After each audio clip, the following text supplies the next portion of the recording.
être marraine de ce festival, c'est un grand honneur parce que la programmation est exceptionnelle. Il y a un focus sur la Palestine. Il y a un film qui s'appelle Palestine 1936 que j'ai pas encore vu, que je vais découvrir dans le festival.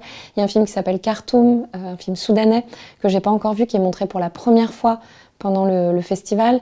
Il y a aussi un film qui s'appelle Django, qui raconte l'histoire de réfugiés soudanais qui vivent au Maroc. Et ce film aussi, je l'ai pas encore vu, je vais le découvrir pendant le festival. Il va passer à l'Institut des cultures d'Islam.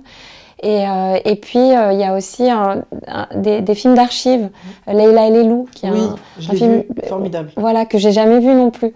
Donc, je dirais que être marraine, c'est aussi être spectatrice de ce festival. Et donc, c'est toute notre curiosité, toute notre envie de découvrir ce cinéma que je vais partager avec le public et que je partage avec mes amis en conseillant à tout le monde de venir m'accompagner pendant les projections.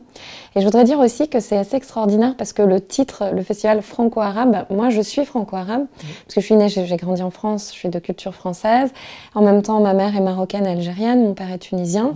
Et dans le festival, il y a beaucoup d'autres réalisatrices franco-arabes qui sont programmées. Par exemple, Kautar Benhania, dont on va pouvoir voir Zainab n'aimait pas la neige, un documentaire qu'elle a fait il y a pas mal d'années que j'ai jamais vu non plus. Donc occasion aussi de voir ce film dont j'ai entendu beaucoup de bien. Promis le ciel, qui va sortir le 26 janvier.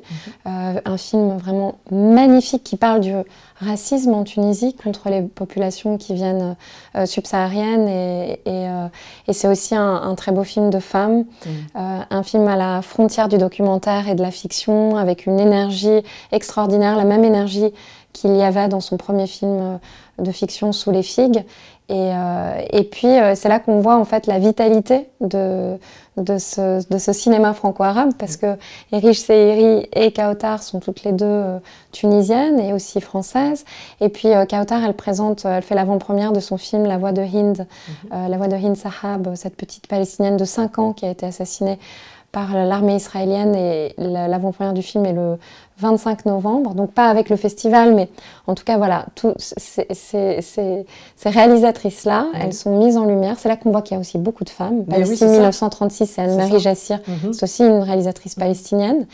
Et donc c'est ça qui est extraordinaire, ça va permettre au public de découvrir tout un monde à travers le regard de ces réalisateurs et de ces réalisatrices qui sont souvent entre deux mondes.